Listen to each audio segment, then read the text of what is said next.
The government recently announced that autism now occurs in about 1 of every 150 American children, a new number that is adding to what was already a raging controversy, with parents' groups arguing with scientists over what causes autism and with politicians over funding for research. In the meantime, behavioral scientists are trying to identify the early symptoms so that a diagnosis can be made by the age of 1. Today, most children are left undiagnosed until they're 5.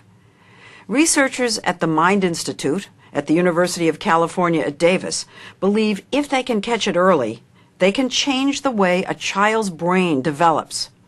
They have started testing their theory in toddlers like Christian Haven. May I have crackers, please?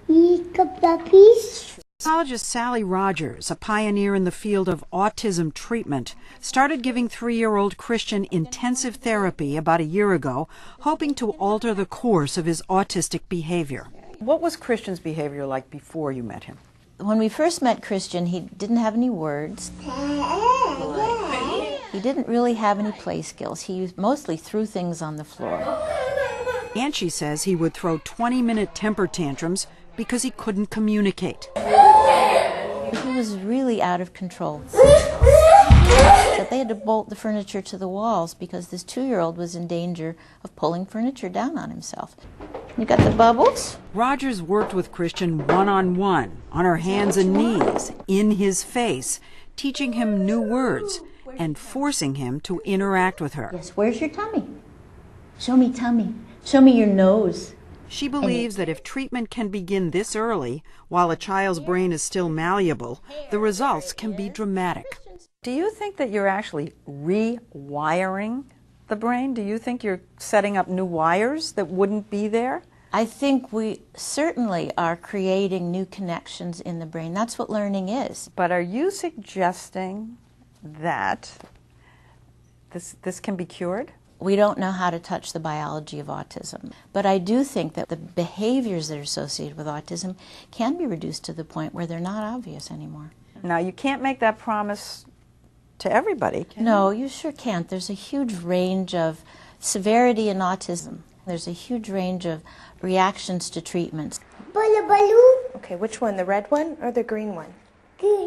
Christian is now able to talk with his mother, Jennifer, and even a stranger like me in multiple word sentences.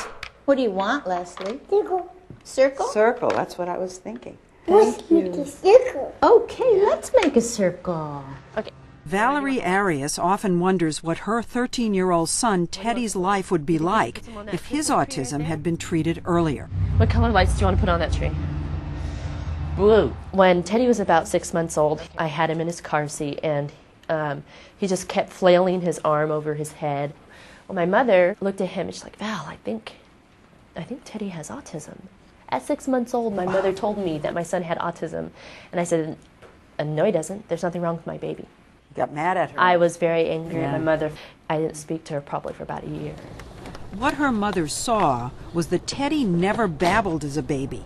He just screamed and grew increasingly violent. And you're saying there's nothing wrong with my child. You are in Denial. major denial. I am in denial. Valerie may have been in denial, but even doctors didn't diagnose Teddy's autism until he was 4. Here's got 2 cards. By that time, Michael, who's now 9, had been born. In all, she and her husband Aaron have 4 children, including Paige, 14, and 1-year-old Hayden. Right after Hayden was born, Valerie heard about a study at the Mind Institute on early detection of autism. You're not going to jump? It was focusing on so-called baby sibs, children like Hayden with an older autistic sibling. So she signed him up. Did you know at that point that autism does run in families? I knew that the chances of having another child with autism were greater. Right. But I figured since Michael didn't have it, that everything was okay. When psychologist Sally Ozanoff, vice chairman of research at the Mind Institute, started the study 3 years ago, she was hoping to drastically lower the age of diagnosis. Would you say that 18 months is your holy grail? That's what you're aiming for? I'm aiming for 12. She's tracking 200 babies from birth, like Gabe, a normal 12-month-old, being tested for his reactions to a new toy. And he's very interested in it, and he communicates that to her with that great look, big eyebrows raising, smile, and then he asks for it without language. He's, I want that. And this is typical of a healthy one-year-old child. Exactly. But when this boy Jacob is shown the same toy, he stares at it in silence, never reaching for it, never looking up at the examiner. There's no communication at all with the woman. That's right. It's as if she isn't there, like she was an object-handing machine. Jacob was later diagnosed with autism. Ozanoff also uses high-tech methods like eye tracking. The colored dot is where the baby's eyes are fixed. I just love you to pieces. A normal baby looks right in mom's eyes when she talks to him. Those cute little cheeks. Hi, it's Mama. But children who are autistic avoid eye contact, looking more at the mouth. I'm sleepy. Like most autism researchers, Ozanoff believes children are born with the disorder. She went into her study convinced she would spot the symptoms as early as 6 months. And the truth of the matter is we cannot. Diagnosing one-year-olds has proved just as perplexing. Repetitive behavior, like the way Jacob plays with his lid, looks like a clear symptom. All he's doing is watching it wobble over and over again. Right. Right. But Ozanoff has found that not all one-year-olds who do this end up with autism. Her most reliable test so far is surprisingly simple. Starting about 6 months, maybe even a bit earlier, if you say a child's name, they quickly turn and look at you. And you'll see this with Gabe. Gabe. Hi. That's all it is. Say his name, his head whips around, makes eye contact, and smiles. And now Jacob. The experimenter is going to walk behind him, Jacob. call his name 3 times at normal volume. Jacob. Oh my. Jacob. Wow. So you see, he doesn't respond to his name. But even with this test, only half the children who fail it end up having autism. Hayden was 6 months old when he was first evaluated, and to Valerie's relief, Hayden! Hi there. Hi. he tested on a par with children his age. Hayden! Hello. On one of her visits last year, Ozanoff gave Valerie a copy of her book on Asperger's syndrome, a high-functioning form of autism. So I was reading this book, and through the whole book I just cried because I felt like I was reading this book about Michael. Michael is her 9-year-old. Excuse me. Through years of speech and occupational therapy, no one had ever suggested that his problems, including his struggle to make and keep friends, could be Asperger's, until Valerie began asking questions. So now you're basically told you have 2 sons with autism. Right. You must have been just reeling. I was. You feel like you should have pulled your genes out of the gene pool a little sooner, at that point. And there was still the question of Hayden. His 12-month visit, a half-year later, was distressing. He wasn't smiling anymore. He seemed to be regressing into his own world. And then... Hayden. Hayden. Hayden. he didn't respond to his name.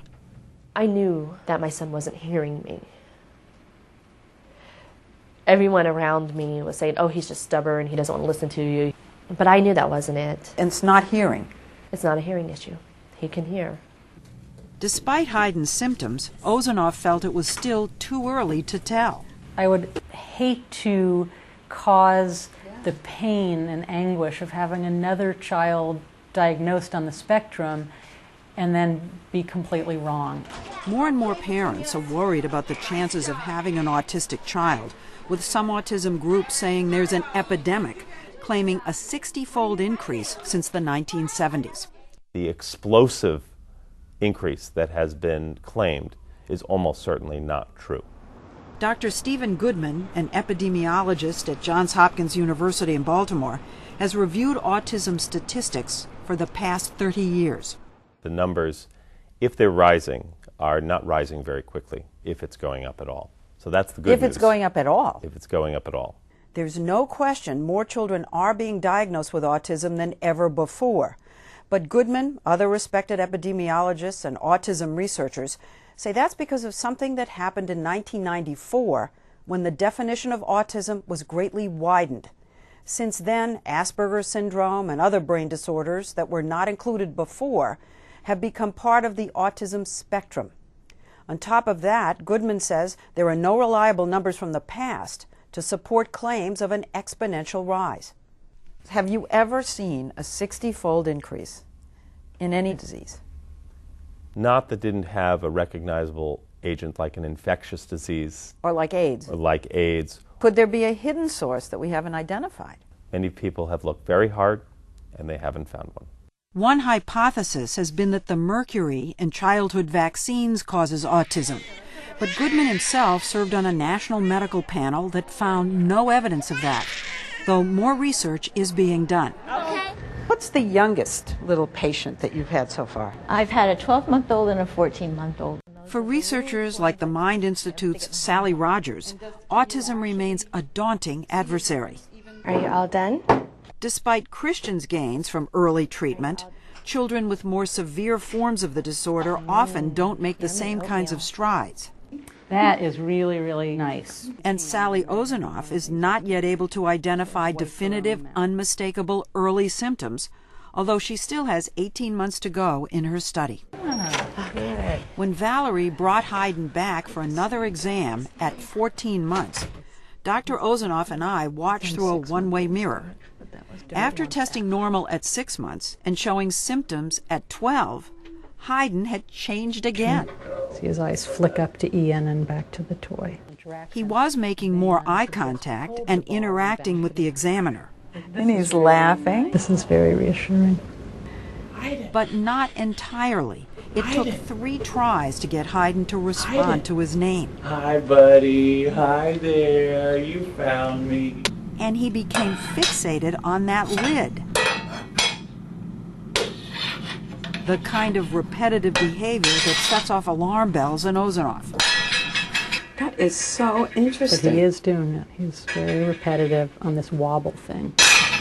With such a mixed picture, Ozanoff felt it was too soon to call it. There are some encouraging signs, but there are some mildly concerning signs. And what we really want to do is join with you to keep monitoring him as closely as we can. How are you feeling? Well, I'm still leaning for optimism because, you know, he's such a good boy. He's a good kid.